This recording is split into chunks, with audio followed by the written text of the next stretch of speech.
好，我们今天讲急性感染的最后一个特点也就是未知的感染远比已知的多这一点大家应该都有体会。比如说流感为什么医院它每年都要注射这个流感疫苗？就是因为那个流感病毒它进化很快，对，可能过一个夏天就换了一个样子了所以我们就识别不到，所以每年都会有这个流感的爆发都要更新了。对。那么除了进化变种以外未知的感染也就更多了而且很多都是自然进化来的比如说有些病毒它入侵了我们的细胞以后，它会用它自己的基因来跟我们跟那个细胞的基因一起进行缝合连接它就会形成一个新的东西生化武器。对，然后又再利用那个宿主的这个资源来给它复制它就变成了一个新生命是吧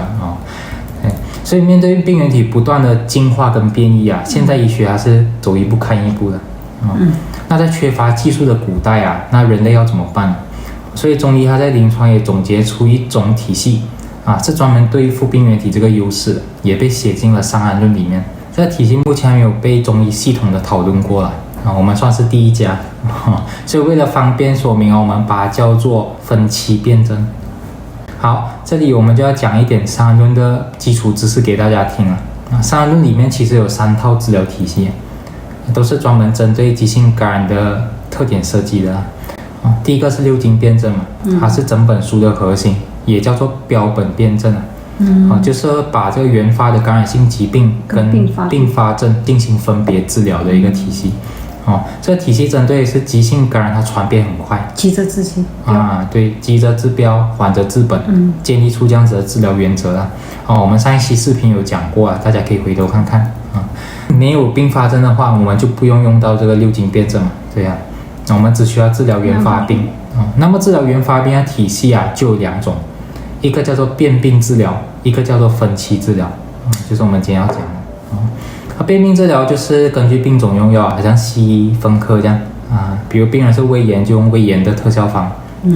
所以就不同的病它就有不同的药所以叫变病治疗这个体系是比较精准的但是要求也很明显，就是医生他要诊断出病来是吧？比如说一个病人来皮肤黄然后有呕吐然后肝区会痛然后你问一下，可能他吃了很多炸鸡那你就可以基本判断是胆囊炎嘛，是吧因为表现很典型那我们给他用上胆囊炎的方式就会好，这个就是变病治疗嘛很科学对。那么如果这个病人表现不典型或者情况很复杂，医生看不出是什么病，只看到一个共性对，发烧发得很严重，全身症对，比如说他一来就是感觉到发烧，没有胃口，没有体力那你说是什么病？很难说，只能看到感染的共性对，就很难说嘛是吧这个体系就是专门针对未知的感染性疾病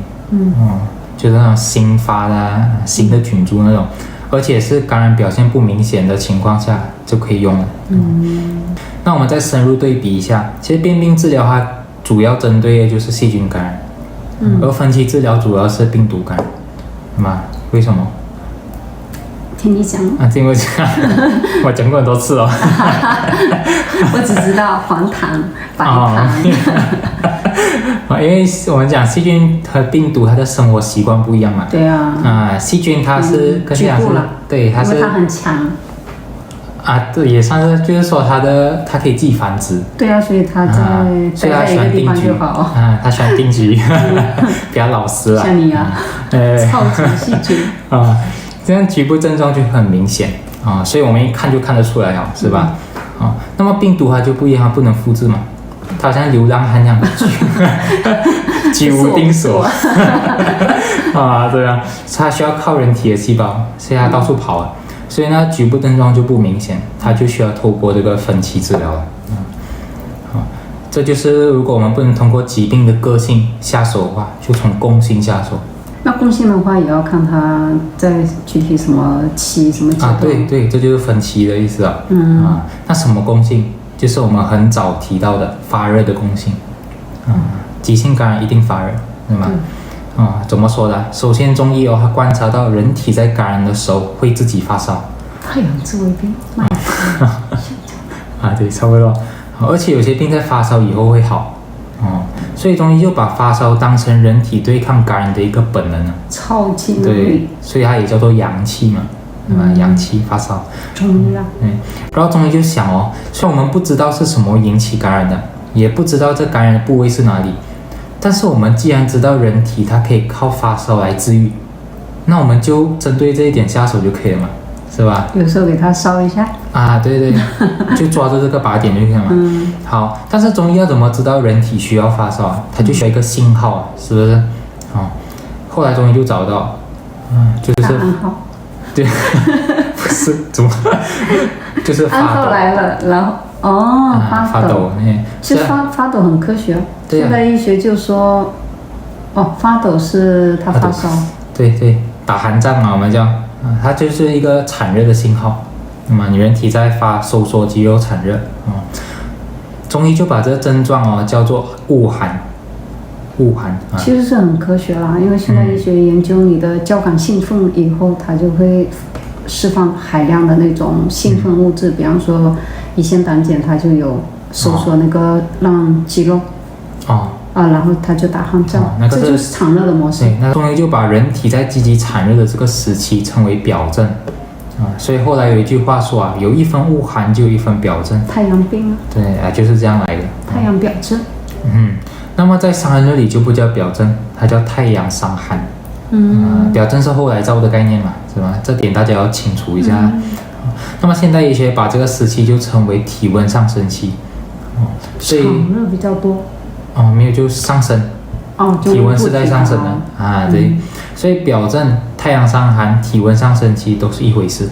一个自然，一个意思。那么现代医学也证实了发烧至少有3个好处。第一个是直接抑制病原体的繁殖，因为我们大部分细菌病毒它最喜欢待的环境就是37度，也就是我们正常人平均的体温，是吧？这也是为什么我们现在全身上下从内到外都遍满了各种各样的细菌病毒。这不就是他的温床吗？对，现在就是这种情况，我们全身上下都很多。敷小鸡。没有了，自己敷自己的应该有。不过他们只能是待在表面，它不能越界。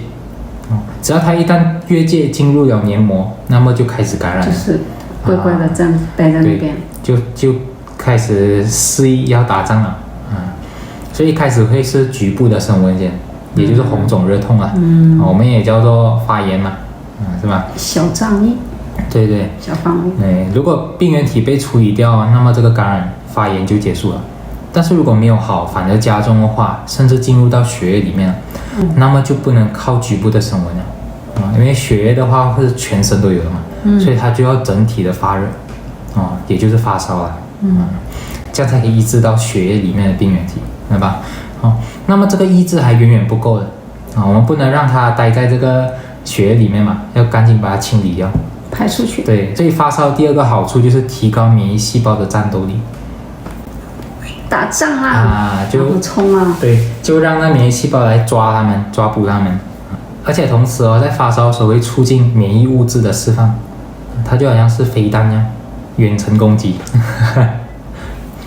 炎症因子，对对，就远程攻击那些细菌病毒。导弹对就是远程的所以跟人体打仗很像。伊朗、美国我们学他们的应该是。第3个好处就是间接的作用，就强迫我们休息。